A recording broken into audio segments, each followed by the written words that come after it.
नमस्कार दोस्तों। कर्म ही पूजा है, फिर सद्गुरुओं की और ज्ञान की क्या ज़रूरत है। आज हम सब ये बात जानने की कोशिश करेंगे कि कर्म ही पूजा है तो क्या बात वहीं समाप्त हो जाती है। सिर्फ अपना कर्म करते रहने से क्या पूजा हो जाएगा, क्या हमें मोक्ष की प्राप्ति हो जाएगी। ये बहुत ज़रूरी है। मैं दो तरह की बात लोगों से सुनता हूँ। एक ये कि भाग्य कुछ होता नहीं है, कर्म ही सब कुछ है। और ये बात 99% तो क्या 100% सच है कि भाग्य का भरोसा नहीं करना चाहिए, कर्म का भरोसा करना चाहिए। और इस बात को मैं 100% मानता हूँ। हम जीवन में जो भी कर्म करते हैं, जो भी कर्म हमने पहले किया है, वही हमारा भाग्य बनकर सामने आता है। ऐसा कभी नहीं हो सकता है कि किसी आदमी के जीवन में एक शानदार बंगला केवल भाग्य के कारण आ जाता हो। अगर हिंदू और सनातन धर्म की बात की जाए तो एक मनुष्य के पिछले कई जन्म होते हैं, और अगर मोक्ष की प्राप्ति न हो तो अगले कई जन्म और उसके संभावित हैं। ऐसे में हम सब जब भी देखते हैं कि कोई एक बालक ऐसे घर में जन्म हुआ जहाँ पहले से 50 लाख का बंगला है, और फिर हम सब ऐसे बच्चे का भी जन्म उसी समय होता है जो एक टीन की झोपड़ी में रहते हैं या एस्बेस्टस वाली झोपड़ी में रहते हैं, तब वहाँ लगता है कि ये कर्म का खेल है या भाग्य का खेल है। बहुत सिंपल बात है। आप सभी जानते हैं, कोई लड़का बहुत बड़े सेलिब्रिटी के घर में जन्म ले लेता है। उसके पास जन्म लेते ही महंगी महंगी कार है, बंगला है, करोड़ों की संपत्ति है, और उसका वो मालिक है। वो छोटा बच्चा जो आज जन्म लिया है वही उस सारे संपत्ति का मालिक है।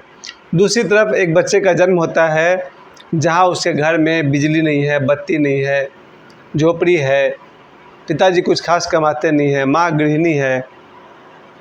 अब एक ही समय में दो बच्चे का जन्म हो रहा।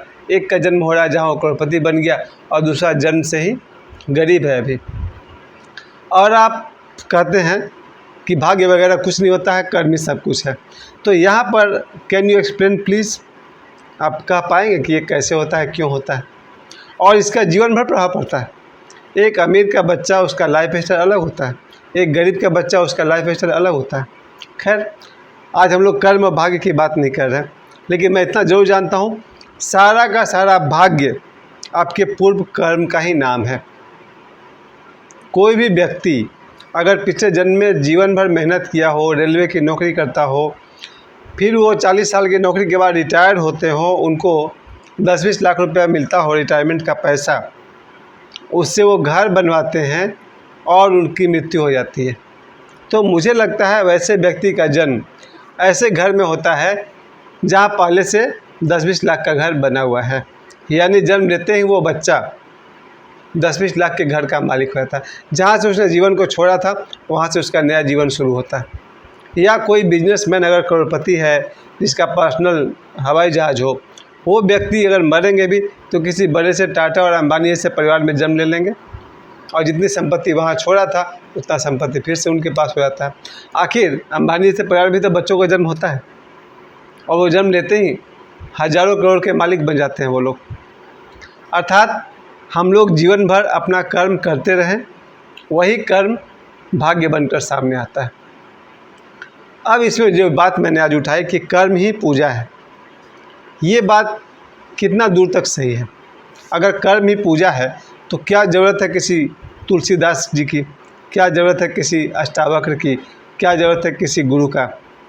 फिर तो गुरु की और ज्ञान की कोई ज़रूरत ही नहीं। और अगर है भी तो वो लोग क्यों कृष्ण भगवान की बात करते हैं, कोई रामायण के राम जी की बात करते हैं, कोई बालाजी हनुमान जी की बात करते हैं। जब कर्म ही पूजा है तो बात तो वही ख़त्म हो गई। लेकिन मुझे कहीं ना कहीं ये बात पूरी सच नहीं लगती है, क्योंकि अगर कर्म ही पूजा है, एक व्यक्ति अगर रेलवे की नौकरी कर रहा है, पूरे जीवन में 40 साल अपना कर्म किया, तो क्या उसे मोक्ष प्राप्त हो जाएगा?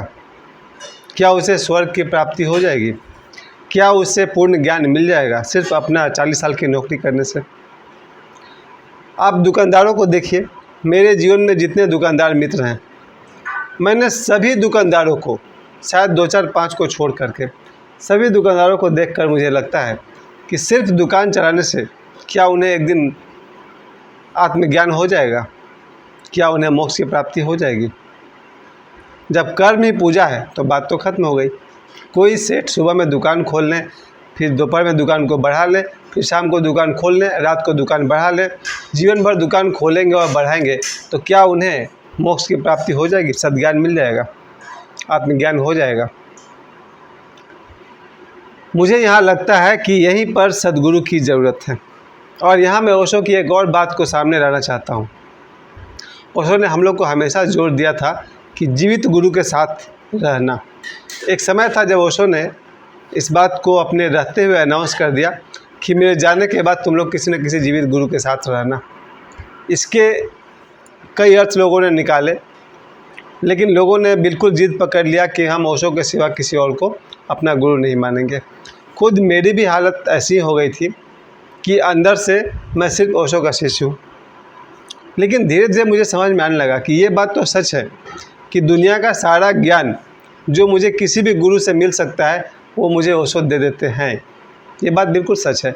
ऐसी कोई ध्यान विधि नहीं है, ऐसी कोई योग की व्यवस्था नहीं है, ऐसा कोई तंत्र मंत्र नहीं हो जो ओशो ने मुझे नहीं दिया हो, या जीवन की किसी भी समस्या से उबरने के लिए जो सजेशन एक सद्गुरु अपने शिष्य को देते हैं ओशो ने मुझे हमेशा दिया है और देते ही रहते हैं।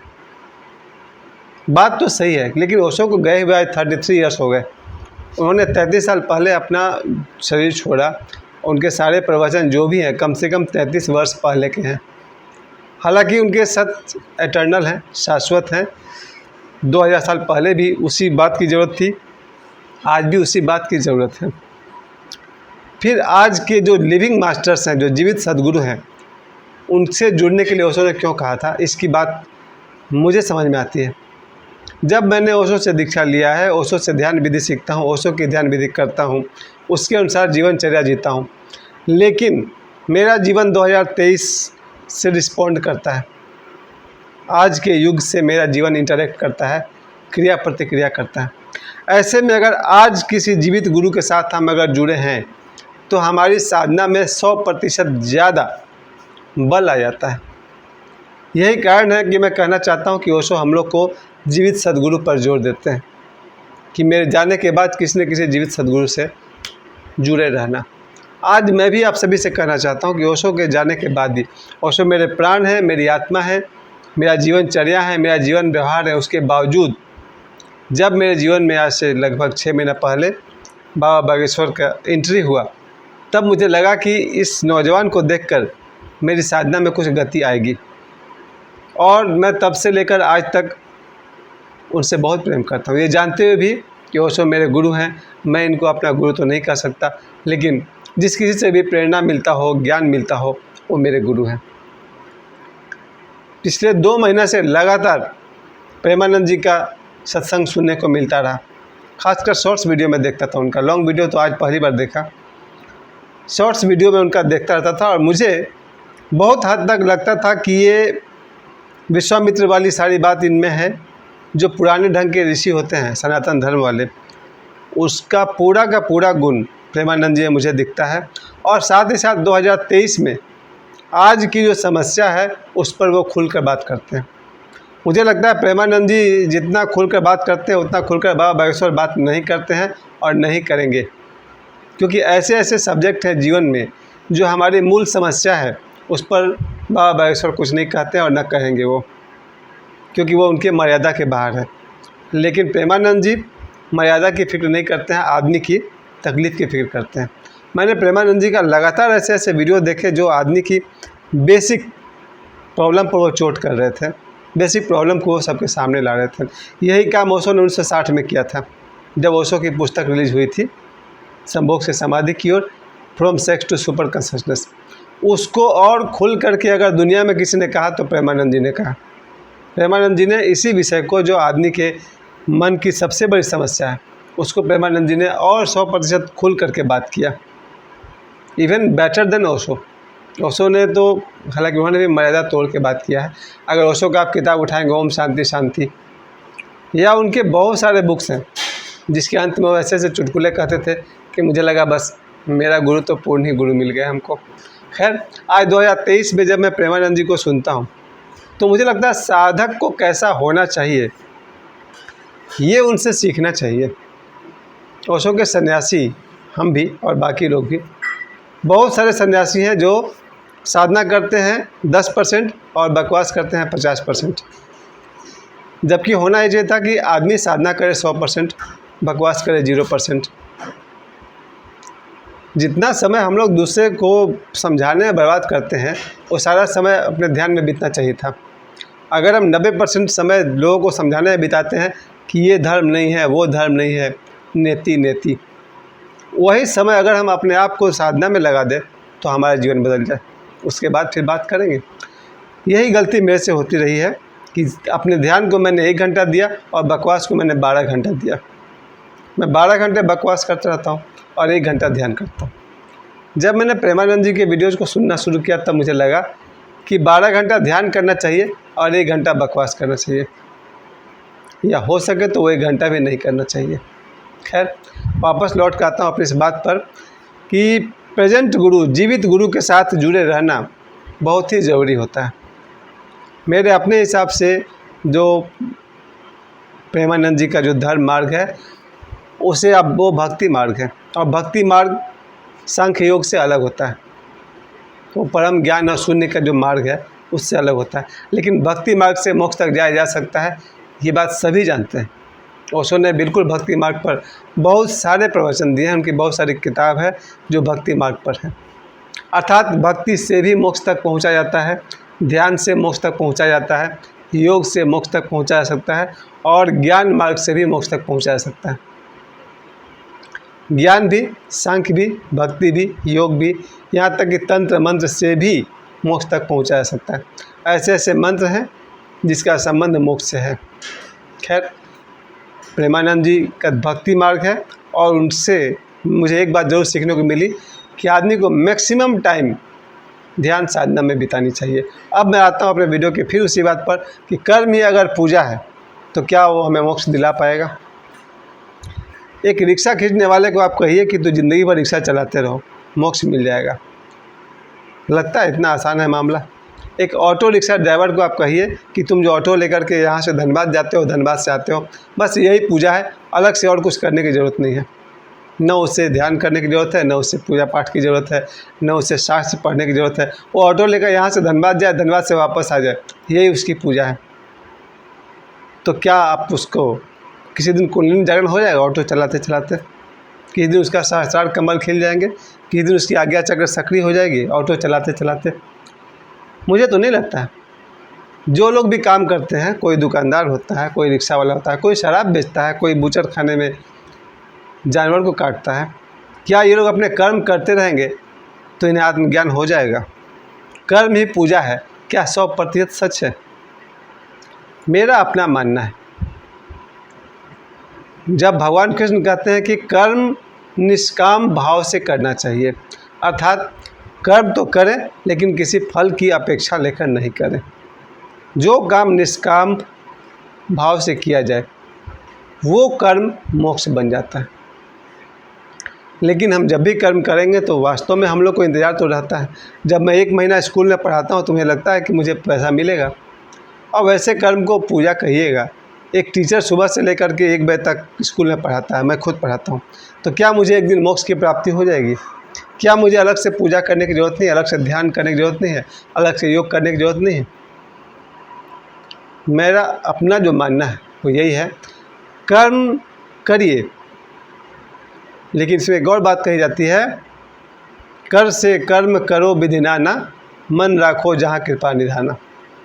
आपने सुना होगा शायद, ये रामचरितमानस का ही ना लाइन, कर से कर्म करो विधि नाना, मन राखो जहाँ कृपा निधाना। सारे कर्म करते हुए अपने मन को प्रभु के साथ जोड़े रखिए। यही बात आज प्रेमानंद जी कह रहे थे कि युद्ध करते हुए भी अपने मन को प्रभु के साथ जोड़ा जा सकता है।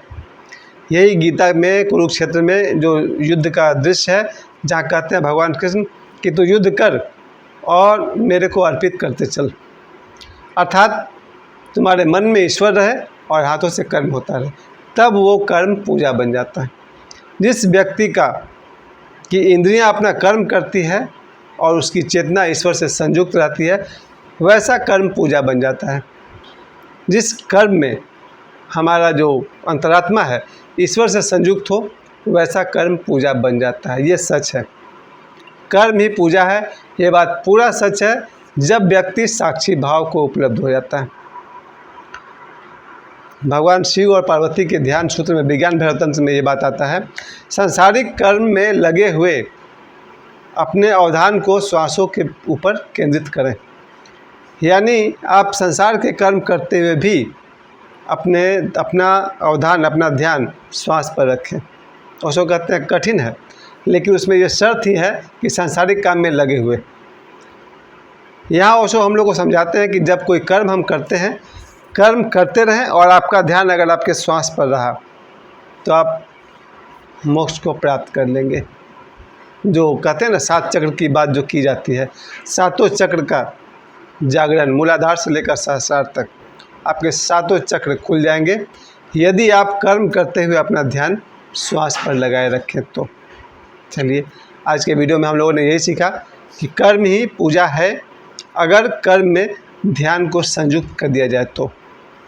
Work is worship if combined with meditation. कर्म ही पूजा है यदि वो ध्यान पूर्वक किया जाए, ध्यान से संयुक्त होकर किया जाए। आशा करता हूँ हम सब जो भी काम करें, झाड़ू लगाएं तो हमारा हाथ और झाड़ू का स्पर्श के प्रति सजग रहें। हम भोजन बनाएं तो भी सजग रहें, भोजन करें तब सजग रहें। जो नौकरी करते हैं उसको सजगता से करें। अगर आदमी अपने कर्म को सजगता से कर सके तो वही कर्म पूजा है। प्यून है, प्यून बने रहिए। बहुत सारे सिद्ध हैं जो गुरु नानक जी भी दुकान में काम किए, कबीरदास जुलाहे थे, पलटू दास जी बनिया थे। हर व्यक्ति अपना काम करते करते सिद्ध अवस्था को प्राप्त कर लिया। क्यों? क्योंकि कर्म करते हुए ध्यान पूर्वक वो अपना कर्म कर रहे थे। आशा करता हूँ हम सब आज से जो भी कर्म करेंगे उसमें उसे ध्यान पूर्वक करेंगे, तब कर्म ही पूजा है हम भी कह सकेंगे। मुझे समय देने के लिए आप सभी को बहुत बहुत धन्यवाद।